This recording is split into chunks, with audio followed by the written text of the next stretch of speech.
Bonjour médias internet et bienvenue pour cette nouvelle vidéo. Dans cette vidéo, je vais tout simplement te partager ma stratégie d'investissement en bourse. Comme je le répète souvent sur cette chaîne YouTube, investir, c'est le meilleur moyen d'atteindre sa liberté financière et l'investissement en bourse en fait partie. Au final, le schéma de l'indépendance financière, il est assez simple. 1. Tu gagnes de l'argent.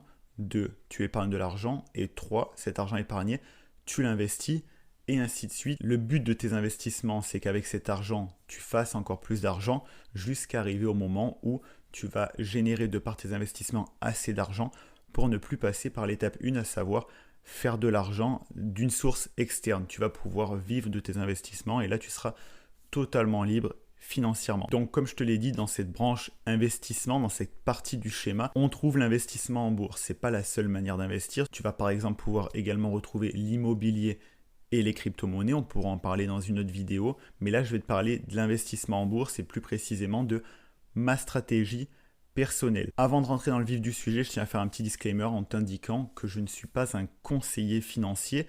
Je fais juste ces vidéos à titre éducatif, me plaçant de mon point de vue personnel. Je suis un particulier qui réalise des investissements, mais ce que je te partage ne sont en aucun cas des conseils de la part d'un conseiller financier professionnel. Tu es seul responsable de tes investissements et qu'évidemment, investir sur les marchés financiers implique des risques de perte en capital. Donc on ferme la parenthèse. Pour commencer, je vais déjà éclairer un point. Là, on parle d'investissement en bourse, on ne parle pas de trading. Je fais souvent la différence tout simplement parce que ça n'a absolument rien à voir. Moi, je suis investisseur, mais je ne suis pas trader.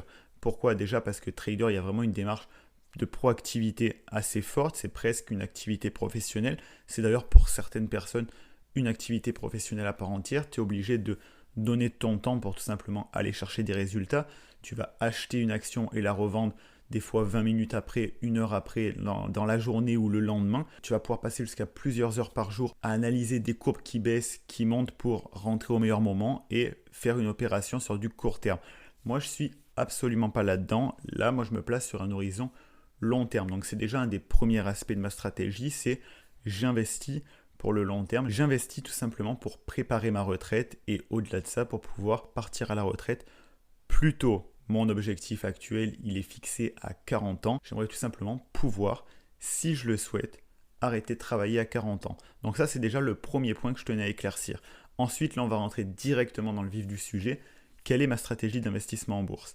Elle est très simple. Ça va être d'investir à 80% dans des ETF et à 20% dans des actions. Si je fais un petit reminder sur ce qu'est un ETF, c'est un fonds de placement dont l'objectif est de répliquer un indice donné, comme par exemple le CAC 40, le SP500, donc les 500 plus grosses entreprises américaines. Peut être également de répliquer les performances d'un secteur, par exemple le secteur du voyage, le secteur pharmaceutique, le secteur des nouvelles technologies. Pour vraiment simplifier le truc, si c'est pas clair pour toi, un ETF, c'est un groupement d'actions. Et une action, c'est assez simple à comprendre, c'est une part d'une entreprise, c'est un morceau d'une entreprise. Par exemple, si tu as une action Apple, tu as un petit morceau d'Apple.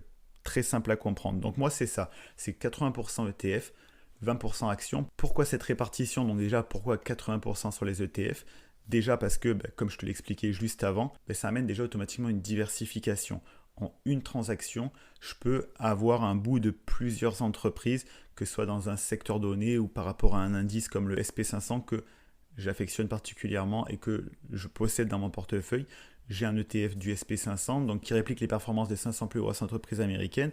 Le fait d'avoir un ETF du SP500, c'est avantageux parce que ça t'évite déjà de devoir acheter individuellement une action de chacune de ces 500 entreprises. Ça prend énormément de temps. Si tu n'as pas un bon courtier d'investissement, tu vas avoir des frais juste fous, alors que là, un ETF, c'est un autre point positif d'ailleurs, c'est relativement bas en termes de frais de gestion. Tu peux faire une transaction à moindre frais et te diversifier directement. Donc ça, c'est déjà un énorme avantage. Et que le fait de se diversifier, ça va te permettre aussi de lisser dans une moindre mesure le risque. Donc là, par exemple, les 500 plus grosses entreprises américaines, il y a par exemple Tesla. Si Tesla fait faillite, il y a encore 499 entreprises pour rééquilibrer. Donc ça évite de mettre tous ses œufs dans le même panier. Et à ce niveau-là, c'est extrêmement intéressant parce que ça amène aussi un certain côté passif que tu n'es pas obligé de traquer à tous les jours ce qui se passe avec ton ETF. Parce que vu que tu as un paquet d'actions, tu t'y retrouves et ça va être une moyenne des performances de toutes les actions qui se trouvent à l'intérieur de cet ETF. Donc ça, c'est un énorme avantage si tu veux investir sans passer trop de temps. Moi, j'ai pas envie d'être scotché à un ordinateur pour analyser des courbes, pour voir, ok, là, je pense que blablabla, blablabla. Ça, j'aime pas du tout. Là, au moins, c'est passif. Je sais qu'en une opération, je peux investir, c'est diversifié et j'ai moins besoin de m'y pencher. Je peux juste investir et laisser travailler. Ça m'amène au prochain point. Mais alors, tu vas me dire, si les ETF sont si géniaux, pourquoi tu as quand même 20% en actions? Il y a vraiment une partie purement réfléchie. Il y a aussi une partie purement plaisir personnel. Je vais t'expliquer pourquoi. Donc, pourquoi déjà j'investis en actions? Tout simplement parce qu'il va déjà avoir la possibilité d'aller chercher une performance plus élevé, parce que ça peut être aussi l'inconvénient de l'ETF, c'est que vu que tu es dans un groupement d'actions et que tout va s'équilibrer d'une entreprise, mais peut-être qu'elle va faire une grosse performance, l'autre une moins bonne performance, ça va s'équilibrer, ce qui va te donner une belle performance. Il y a des ETF qui font de très très belles performances, mais le fait de te concentrer sur une entreprise en particulier, surtout si tu estimes qu'elle va vraiment exploser et avoir une belle croissance, mais ça va être de vraiment avoir la performance directe de l'entreprise et que ça ne s'équilibre pas avec des entreprises qui vont, elles, avoir une baisse. Je te prends un exemple concret d'une entreprise dans laquelle j'ai investi, ça va être Etsy. J'ai senti qu'il y a quelque chose qui se passait, que les gens allaient de plus en plus fabriquer leurs petits trucs pour lancer leur petit business et que pas tout le monde n'avait les connaissances pour lancer sa propre boutique en ligne et tout ça. Donc, je suis rentré sur Etsy, j'ai acheté des actions et là, au moment où je te parle, je suis sur une performance de plus 65%. Donc ça, c'est beaucoup plus compliqué à avoir avec un ETF, même en cas de période exceptionnelle. Donc c'est pour ça que j'investis dans des actions, c'est qu'à des moments, donc comme tu l'as vu en grosse majorité, j'investis sur des ETF, mais à des moments, j'ai envie de pouvoir mettre vraiment un poids plus intense sur des entreprises qui vraiment ont un gros potentiel de croissance, là en l'occurrence Etsy, mais c'est pas le seul aspect. Ça, c'est un aspect fort évidemment, mais aussi il y a le côté je veux m'engager avec une entreprise. Je te prends le cas d'une autre action dans laquelle j'ai investi, c'est Apple, qui ne fait que croître d'année en année, mais c'est pas uniquement pour ça que je l'ai acheté. Vu que j'affectionne la marque, ça me fait entre guillemets plaisir aussi de posséder des actions Apple. C'est aussi de vouloir appuyer particulièrement sur une entreprise et faire partie presque d'une entreprise. C'est pour ça que j'en suis à cette répartition. 80% ETF, donc la grosse partie de mes investissements quand même, et 20% où là je vais faire ce qu'on appelle du stock picking de temps en temps quand j'ai un bon feeling avec une entreprise, que j'ai la vision de me dire je sais qu'il peut se passer quelque chose avec cette entreprise, j'y crois fort et donc j'ai envie de m'engager avec elle. Là, le problème, c'est que ça dépend que d'une entreprise, contrairement à un ETF. C'est pour ça qu'il ne faut pas mettre tous ses œufs dans le même panier et qu'il faut le diversifier au maximum.